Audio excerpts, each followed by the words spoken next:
Hello everyone, today I will show you how to convert an image RGB or other color to CMYK format using Nitro Pro PDF Editor. Open your PDF file with Nitro Pro PDF Editor and I will make this image CMYK format. Click on this home option and here you will find this edit option. Click here.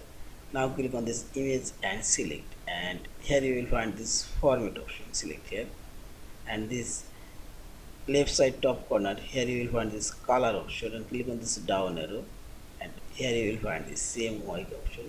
Select and see this image is now converted to same YK format, and also you can make this image format and same YK.